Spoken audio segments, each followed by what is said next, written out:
Good afternoon, and thank you everyone for being here. I, of course, want to thank Margaret Holland McDuff of the Family Service of Rhode Island for hosting us. Thank you. Delighted to be joined by our Attorney General, Peter Neronha, the same first name, you know, who has been a great leader on this issue, and really grateful that he's with us today. Diana Garlington, who lost her daughter Essence to gun violence and brings a really important human perspective to this work. Tanya King-Harris of the Rhode Island Coalition Against Domestic Violence, who has been a champion in this space for a very long time. Jennifer Boylan of Moms Demand Action, and Peter Bilderback of the Rhode Island Coalition Against Gun Violence. Thank you all for being here. Last Thursday in the House, we passed two bills which will close existing loopholes and require that background checks be conducted and approved before a firearm can be transferred to a buyer. We know background checks work. Since this law was put into effect, 3.5 million sales of firearms were denied, that is, they were blocked, so that criminals and other individuals who were prohibited from purchasing those firearms could actually get them. So we know background checks work. The problem is that under the current system, background checks are not required across the board. Right now, more than 1 out of every 5 guns in this country that are required without a background check being conducted. And what's more, under the law as it exists today, a gun dealer can choose to proceed with the sale if the background check is not completed after 3 days. And that's how, in 2015, a white supremacist with a criminal record was able to buy a gun that he used to murder 9 black parishioners at Mother Emanuel AME Church in Charleston, South Carolina. A few years later, here in Rhode Island, a gunman opened fire at the Babcock Village apartments in Westerly, killing 1 person and injuring 2 more. It later came out that he got his gun through the same exact loophole. And so many communities here in Rhode Island and all across this country have felt the pain of gun violence.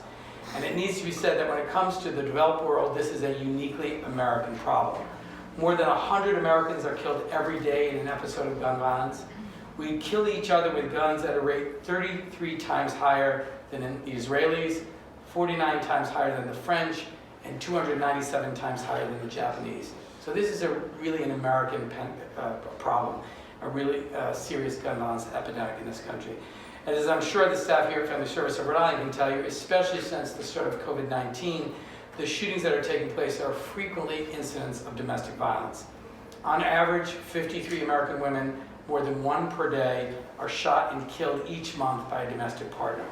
4.5 million American women report that at some time in the past, they were threatened with a gun by their partner.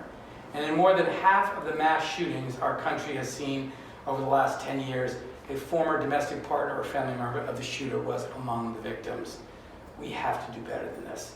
And that's why last Thursday, the House sent to the Senate 2 bills, H.R. 8, the Bipartisan Background Checks Act, and H.R. 1446, the Enhanced Background Checks Act, which closes the Charleston loophole. These bills are widely supported by the American people. They are not controversial. They have the support of more than 90% of the American people, including 85% of gun-owning households. In fact, the only place they appear to be controversial is in the Republican cloakroom in the Congress of the United States. Senate Majority Leader Chuck Schumer has already said that these 2 bills will get an up or down vote on his watch. He knows, as we do, that Democrats control the White House and Congress, and right now we promised the people who elect us to fight for them and to address the important issues in their lives. And few things are more important to the American people as ensuring that they can live lives free from the threat of gun violence. So it's really important that the Senate pass these bills and then send them to President Biden's desk for signature as soon as possible.